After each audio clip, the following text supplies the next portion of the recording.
Welcome back to the second episode of the Diving Into Sports podcast with your hosts Lyle and Nash. Henry. Let's dive into today's topic.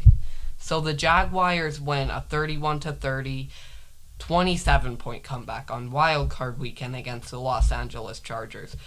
Up and downs, highs and lows for both teams. What would you take away from this game? It was really a huge win for us, and it was just awesome for me as a huge Jaguars fan. And it was the third largest comeback in postseason history. So it's really a game that NFL fans will never forget. Chargers fans will not want to remember it, though, I'm sure, like you. Yes, gave me shades of multiple years of blowing leads in games throughout the year, but in the playoffs makes it all the worse. And it was the first team to win the turnover margin by 5+ and still lose a game in the playoffs. The Chargers were. And that is just unacceptable. I mean, Trevor throwing 4 picks in the first half, you had to be feeling good as a Chargers fan, but you can never get too comfortable because we are known for blowing leads. The rebound for him in the second half, though, really speaks volumes to how good he has grown as a player. I mean, coming back from 4 interceptions and being down by 27 and leading your team to a wild card victory, just really incredible. Yeah, and Herbert, a lot of people have different views on how he played that game. I'd say he definitely didn't have a bad game, but he could have played better. I mean, the Jaguars had 3 receivers with 70+ yards, and we had 1. So that tells you how our passing game and our running game, Eckler had 13 carries for 35 yards. Etienne had 20 carries for 109 yards. So, I mean, we were losing the running game and passing game by a lot on both sides. So, it just didn't go well. Those 3 receivers that you mentioned that had big games for us were our 3 big acquisitions over the offseason. Evan Ingram, who had 7 catches, 93 yards and a touchdown. Christian Kirk, 8 catches, 78 yards and a touchdown. And Zay Jones, who had 8 catches, 74 yards and a touchdown. A long touchdown, almost 50 yards. And it just shows how Shad Khan really made some big moves, and they're panning out well in the postseason. And if you think maybe one team had more time of possession, the Chargers had 69 plays and the Jaguars had 70. So it was just very even and ended up being very even. But throughout the game, you might have thought, a lot of people, I'm sure, turned off their TV because it got really ugly there in the second quarter, but they came back. And also, the Chargers offense, let's be clear, they didn't play a very good game at all. I mean, if Trevor wouldn't have thrown 4 picks, they might have not scored more than 20 points. They weren't really moving the ball effectively at all. And one of our better defensive players, Foye Oluokun, had 8 tackles, bringing his season total to a league-high 192. He was one of our key players on defense that really stopped Herbert towards the end of the game. And really another issue, in my opinion, and a lot of Chargers fans believe, is the coaching staff. Joe Lombardi needs to go. And, that jet sweep play to Michael Bandy, for example, just an awful play call and just an awful result.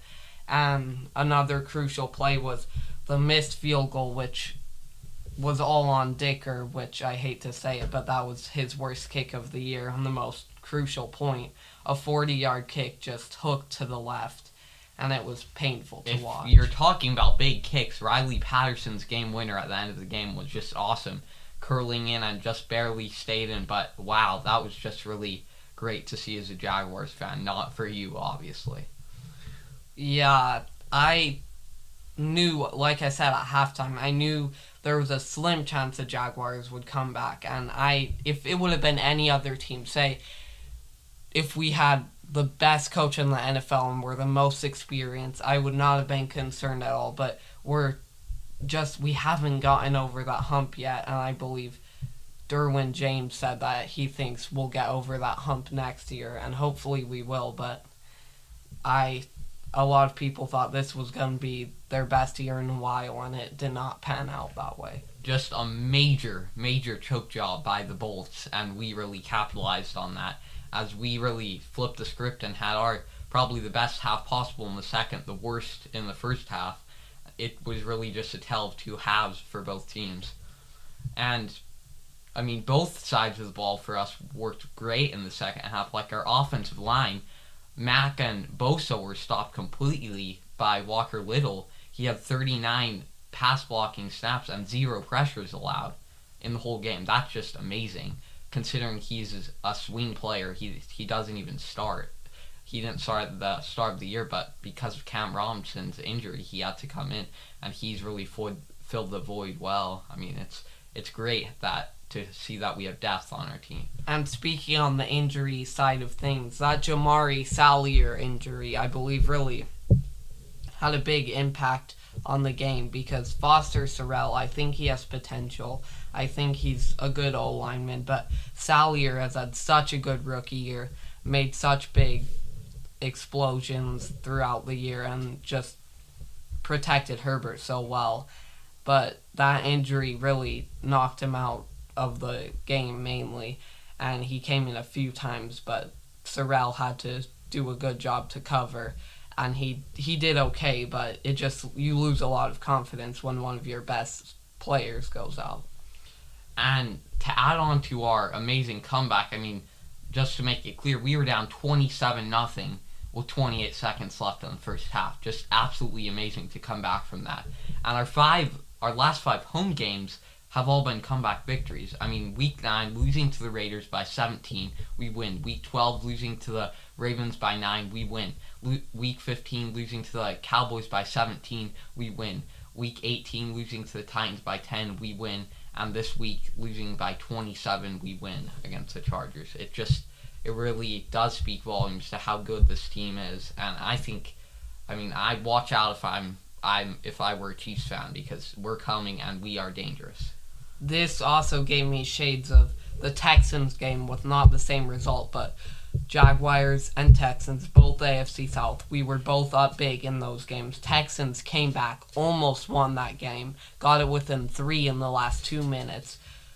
Jaguars came back, made it really close, but this game was different because it was the playoffs, and you just looked at our sideline, and no one had a happy face on, and they were down by 2. The whole crowd is up and livid, and with the white rally towels, and they're ready to advance, and Trevor just has that mindset going, and they end up kicking that field goal, which I will have to say that if that was a few feet to the right, it would have doinked off, and we'd be playing the Chiefs this week. That would have been sickening. But I'd like to point out 2 players that I thought might have had maybe their best game of the year. First, Roy Robertson Harris. He had quite a few bad passes on Herbert. Herbert had quite a few of those in the game. And he registered 4 tackles for a loss against them, the most in a game for us since Josh Allen in Week 8 of 2019. And it's the most ever in a playoff game in Jags history. Just really a nice stat for him. And Travis Etienne also had an amazing game. He had 109 yards rushing on the ground, and then that big 4th and 1 on the last drive of the game that pretty much secured our victory. That was a big call by Doug, and it worked out well, and I liked it. It reminded me of earlier 4th and 1 when we played the Chargers last time, and Robinson had a 50-yard touchdown run, 2 big plays on 4th and 1. And now he has 1,562 yards from scrimmage, ETN that is, this year, that ranks 12th in franchise history, and he's only 100 yards away from moving up to 7th place. So he's really climbing on our team history, and he's becoming a better player. You can tell every single game. And talking about the batted balls, I feel like Herbert has kind of developed this bad habit of a sidearm pass even the last few weeks, and I heard somewhere that he had the lowest release in the NFL, or most batted balls, and he's so tall. If he can get the ball out higher, then that will give us a lot more bigger plays. And on the running game talk, that last time we played them, Robinson running all over us, and this time that ETN rush to practically put them at the 15-yard line and steal them the win was just the nail in the coffin, and we've got to pick up our run game defense going into the next few years, because it's really putrid right now. We just can't have that happen. Trevor and Justin may be the same height, but he does beat him in this category. Trevor became the youngest player in NFL history to throw 4 more touchdown passes in a playoff game. He's 23 years and 100 days old right now, breaking the previous mark set by Dan Marino, who was 23 years and 113 days when he set that mark on January 6th, 1985. Yeah, I think, again, I feel like Herbert has so much potential that even hasn't been unlocked yet. And I feel like we could maybe make it work with Staley for a few more years, and if he does well, even beyond that. Offensive coordinator and maybe defensive coordinator, maybe mainly offensive coordinator, there needs to be a change. If we could bring someone like, my dark horse obviously is Phillip Rivers. That's doubtful, but I just love if we got him in the coaching staff. The more likely hire would be someone like Frank Reich. If we got some seasoned veteran and former head coach and at offensive coordinator, could work with Herbert, develop him, get him better overall, I think, and then we just continue to build depth on our offensive line and just have less injuries, which you can't control, but we had so many this year. I think we soar to our full potential and get way better. As I believe I mentioned earlier, we became the first team in NFL history to win a postseason game the season after finishing with the league's worst record. That just also shows how good our coaching staff is compared to the Chargers, you could add too. Doug Peterson came in after not coaching for a few years, and he's really done just probably the best job possible, probably the exact opposite of Urban Meyer from last year. He's done amazing. He's brought in great people. Mike Caldwell, I'll give a shout out to. He did good, our defensive coordinator. He slowed down Herbert in the second half, and it really worked out to a big win for us, a huge win for us. And most people, I'd say, did not predict that we'd come back at halftime, and I still thought we had a chance, so I still believed. And Maurice Jones-Drew on NFL Network predicted it exactly. He said we'd win on a field goal at the end of the game with that score. He predicted it exactly. You can find a video of that online, so yeah.